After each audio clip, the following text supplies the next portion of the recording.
Huli sa kamera mga kapatid, ang pagbagsak ng Iranian missile dito sa base ng Amerika sa Qatar, Doha, Qatar. Na bagamat sila'y nagpalipad ng interceptor ay hindi nila nagawang harangin itong ballistic missile ng Iran. Samahan ninyo ako mga tol, panoorin natin to. I'm just a young nigga chillin' on a block. First time I seen ice was a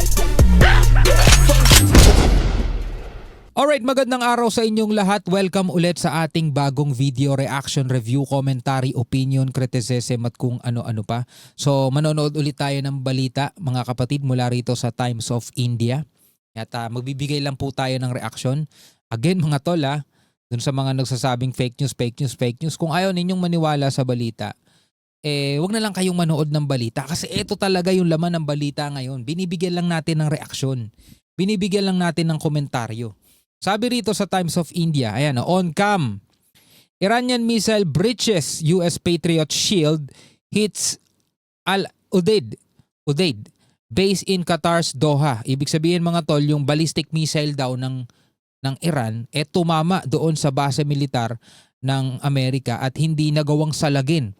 Sabi rito, shocking footage shows 3 US Patriot air defense missiles failing to intercept an incoming Iranian ballistic missile. So, bigo etong US Patriot air defense missiles na salagin o i-intercept etong paparating na Iranian ballistic missiles warhead which reportedly struck Al-Udeid Air Base in Qatar.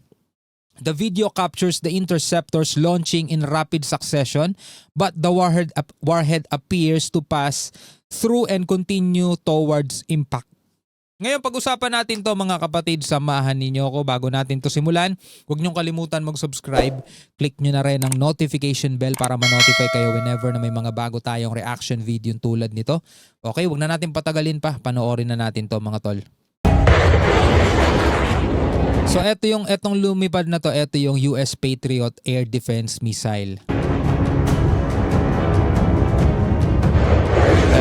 Pangalawa na to. Shocking footage now emerging from the Gulf, claiming to capture a high-speed Iranian ballistic missile making its way toward a major U.S. military installation, and Patriot air defense systems failing to stop it. In this clip, 3 Patriot air Pangatlo na. defense missiles fire in rapid succession, each attempting to intercept the incoming warhead. Yun lang, hindi nila nasalag. Biruin mo, may paparating. Ito lang yung pinakita sa video. Hindi natin alam kung pang ilang missile na to kasi hindi pinakita yung una. Baka yung unang dalawa may tinamaan, tas eto, nakalusot, no? Pero eto, kitang-kita sa pool, etong Al-Udeid base in Qatar's Doha. But against expectations, all 3 interceptors failed to connect. Pero ba't nagtatawanan yung mga sundalo? Yeah! Hahaha, may gumaganon pa. Warhead continues its deadly trajectory, slicing through the sky as defenses scramble. Diba? Naririnig niyo yung background sounds. May parang tumatawa pa sila. Kung mga andyan dyan sila sa base na yan, malamang mga US forces yan. Parang tuwang-tuwa pa sila. Iranian ballistic missile warhead targeted the Al-Udeid Air Base in Qatar, a key hub for U.S. operations in the Middle East. Al-Udeid houses thousands of U.S. and coalition personnel, along with critical command and logistics elements. Pero in fairness mga tol, di ba, bago pa man mangyari ito, nabigyan na natin ng reaction video na parang inilipat na ng US yung kanilang mga mga assets nila at yung ibang mga military personnel nila. Inalis na nila dito sa mga bases na to kasi nga, kumbaga ine-expect nila alam nilang magre-retaliate ang Iran if ever na umatake sila sa Iran. Kaya as expected, eto na nga, nag-retaliate mga tol ang Iran. At may mga nakalusot at pumasok, tinamaan yung Al-Udeid base in Qatar's Doha. Pero parang wala na diyan yung ibang mga military assets ng Amerika, mga tol.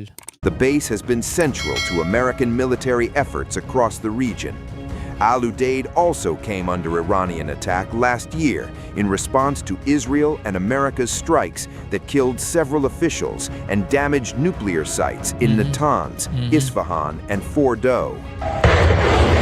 Hindi lang yan, may mga napanood pa akong video, may mga ulat pa na tinamaan din talaga itong Israel, no? Talaga makikita mo yung galit ng Iran eh. Retaliation nila eh. Defense officials are now assessing damage and personnel safety as tensions remain dangerously high following a series of retaliatory strikes between Iran, the United States, and allied forces.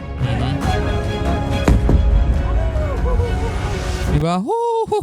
Gumaganon pa eh. Hindi ko lang magets.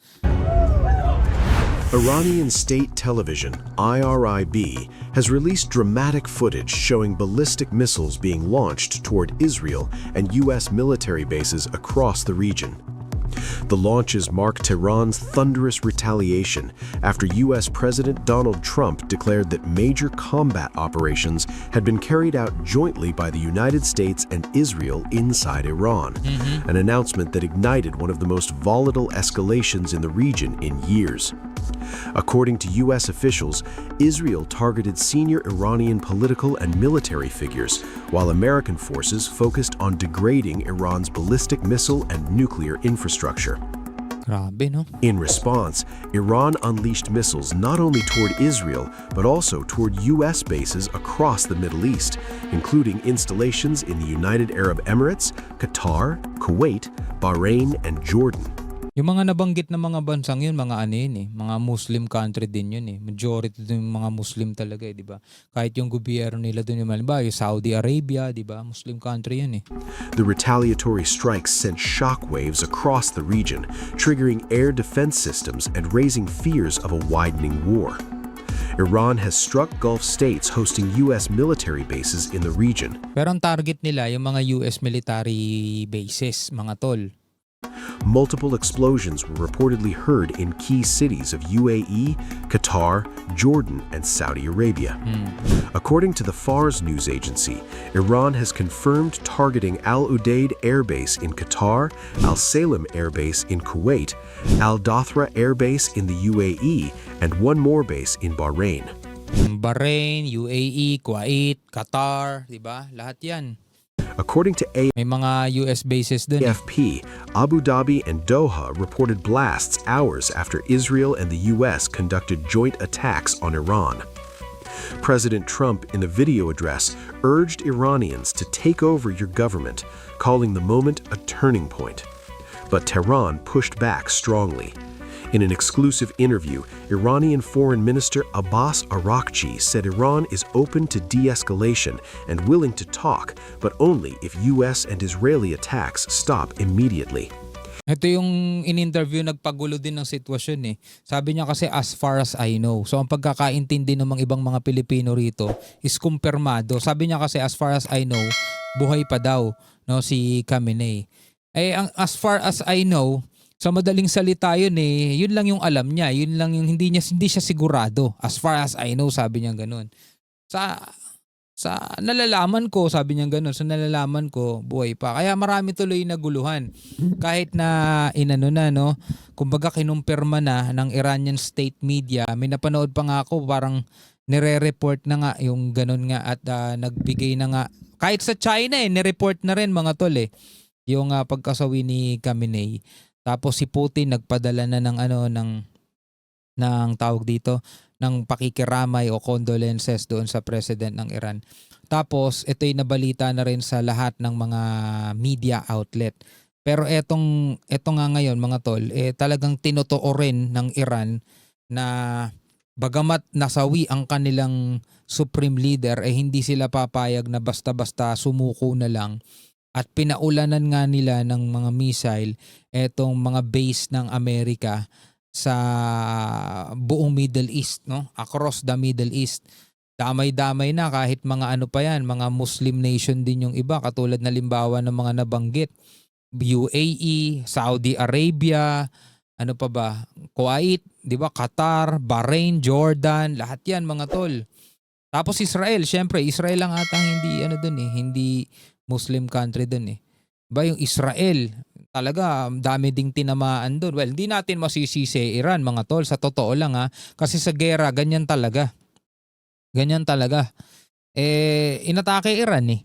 'Di ba? Tapos ang nakikisimpatsa talaga ako doon mga tol sa mga sibilyang nadadamay. Yun talaga. Doon talaga ako na hindi doon sa mga general, hindi doon sa mga leader eh. 'Di ba? Kasi kagustuhan nila yan eh. Pero yun doon sa mga inosente, halimbawa yung mga estudyante doon sa Iran, 'di ba? At ganun din sa ibang mga lugar pa na tinamaan din naman ng Iran. Pareho lang din naman. Anyway, hanggang dito lang tayo mga tol. Bilang mga Pilipino, ano ang inyong masasabi dito? Comment na lamang kayo sa ibaba. So dito ipinakita na tatlong air defense system ng Amerika ay walang nagawa at nakalusot pa rin etong nag-iisang Iranian ballistic missile at tumama nga dito sa Al Udeid base in Qatar's Doha. Doha.